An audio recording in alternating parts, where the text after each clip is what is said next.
आज से लगभग 4.5 अरब साल पहले हमारी पृथ्वी का जन्म हुआ, लेकिन जितनी खूबसूरत ये हमें आज दिखाई देती है उतनी खूबसूरत ये हमेशा से नहीं थी।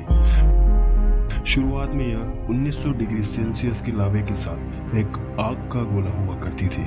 हमारी पृथ्वी को आज जैसा बनने के लिए कई उलटफेर का सामना करना पड़ा है और कई बार इसे पूरी तरह से बनकर भी तबाह होना पड़ा है। अब वैसे तो हमारी पृथ्वी के इतने गहरे राज और इतनी बातें हैं कि हमें इन सबको जानने के लिए हमारे 100 साल का जीवन भी बहुत छोटा लगेगा, लेकिन कुछ मेजर टॉपिक्स ऐसे हैं जो हमें उनके बारे में जानने पर मजबूर करते हैं और हमारी अभी के अर्थ पर हमारे लिए सबसे बड़ा वरदान है इसका एटमॉस्फेयर। लेकिन क्या आपने कभी सोचा है कि हमारी धरती पर यह एटमॉस्फेयर कैसे बना है? कैसे हमारी धरती पर पहले बार बरसात हुई थी? तो खम्मा गणी दोस्तों, मैं हूं नौरत और वीडियो में अंत तक मेरे साथ बने रहिए। आज हम इस वीडियो में जानेंगे कि हमारी धरती को आज जैसा बनने के लिए किन किन चुनौतियों का सामना करना पड़ा है और कैसे यहाँ जीवन और वातावरण की शुरुआत हुई है। लेकिन वीडियो में आगे बढ़ने से पहले अगर आप चैनल पर नए हैं तो चैनल सब्सक्राइब कीजिए और साथ ही बेल आइकन दबा दीजिए, जिससे हमारे आने वाली वीडियो आपको तुरंत मिल जाए। और साथ ही जरूर से एक लाइक कर दीजिए ताकि हमें आगे बढ़ने में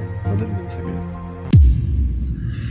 दोस्तों, वातावरण बनने के लिए सबसे इम्पोर्टेंट चीज है पानी, और वैज्ञानिकों का मानना है कि हमारी पृथ्वी पर कुछ पानी पहले से मौजूद था और कुछ पानी उल्का पिंडों के साथ हमारी पृथ्वी पर आया। और एक समय ऐसा था जब हमारी पृथ्वी का लावा ठंडा होने के बाद में ये पूरी तरह से पानी से ढक गई थी। फिर भी पृथ्वी के अंदर बहुत सारा गर्म लावा भरा हुआ था, जिससे ये अंदर से गर्म थी और बाहर से पानी से ठंडी थी। और एक बार फिर जब पृथ्वी अंदर से वापस गर्म होने लगी तो कई सारे ज्वालामुखियों का निर्माण हुआ और ये हमारी धरती से बाहर आने लगे, जिससे हमारी ऊपरी सतह का निर्माण हुआ। इन्हीं ज्वालामुखी से पहली बार धरती पर पानी में सूक्ष्म जीवों के रूप में जीवन की शुरुआत हुई। आज से करीब 2.5 अरब साल पहले ऐसे जीव विकसित हुए जो पानी के खनिजों और प्रकाश संश्लेषण से ऑक्सीजन का निर्माण करने लगे और हमारी पृथ्वी का वातावरण बनने लगा। साथ ही ओजोन परत का भी निर्माण हुआ। लेकिन एक समय ऐसा भी आया जब पृथ्वी पर ज्यादा ऑक्सीजन बढ़ने से ये जीव धीरे धीरे मरने लगे।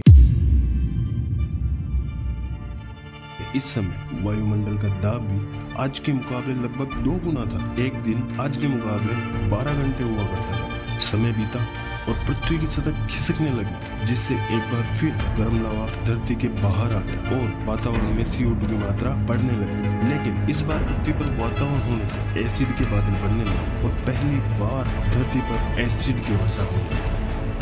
इसी वर्षा से पृथ्वी का तापमान घटने लग गया और सतह का पानी जमने लग गया और पृथ्वी पूरी तरह से बर्फ से ढक गई, जिससे एक भयंकर आइस एज की शुरुआत हुई। उस समय सूरज आज इतना गर्म नहीं था, साथ ही बर्फ सफेद और चमकीली होने की वजह से ज्यादातर सूरज की रोशनी वापस रिफ्लेक्ट होने लग गई और हजारों लाखों साल तक पृथ्वी बर्फ का गोला बनी रही।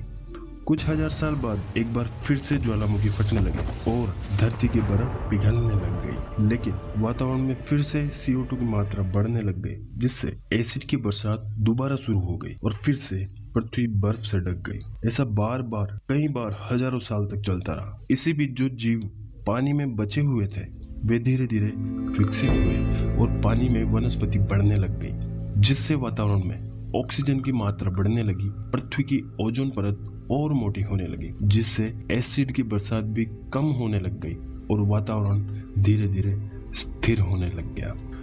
पृथ्वी पर ओजोन परत होने से वातावरण सूरज की गर्मी को ऑब्जर्व करने लग गया, जिससे पानी इवेपोरेट होकर बादल की शक्ल लेने लग गया। पहली बार धरती पर पानी की बरसात होने लगी।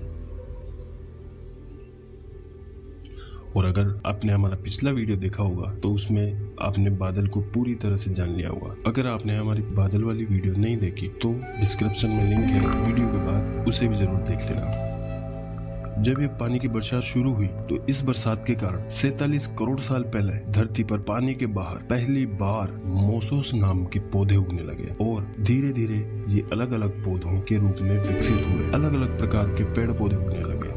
जब पृथ्वी का वातावरण पूरी तरह से स्थिर हो गया तो समुद्री जीव पानी से निकलकर ऊपरी सतह पर आने लगे और इसी से डायनासोर के रूप में बदलने लगे। इन डायनासोर्स ने 20 से 30 करोड़ साल तक हमारी पृथ्वी पर पानी से लेकर आसमान तक राज किया था।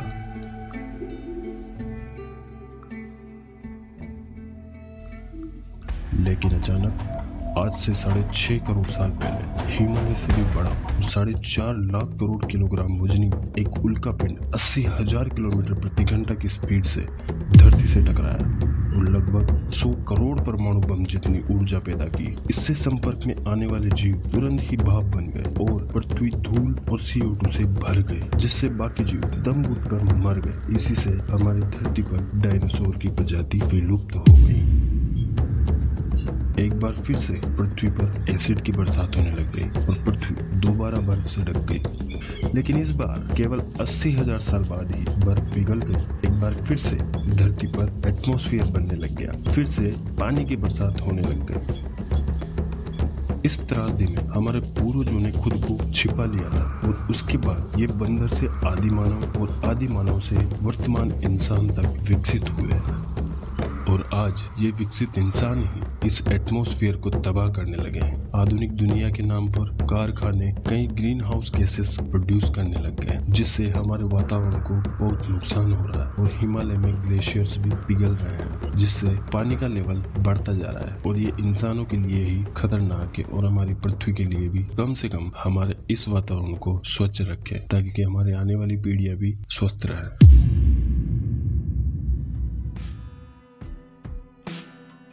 तो दोस्तों, कैसा लगा ये वीडियो? पसंद आया है तो जरूर से एक लाइक कर दीजिए, चैनल सब्सक्राइब कीजिए और ये वीडियो अपने दोस्तों के साथ शेयर कीजिए। और अगर वीडियो से रिलेटेड कोई क्वेश्चन या कोई सुझाव है तो कमेंट बॉक्स में बताइए। मैं मिलता हूँ आपसे अगली वीडियो में, तब तक के लिए take care and good bye.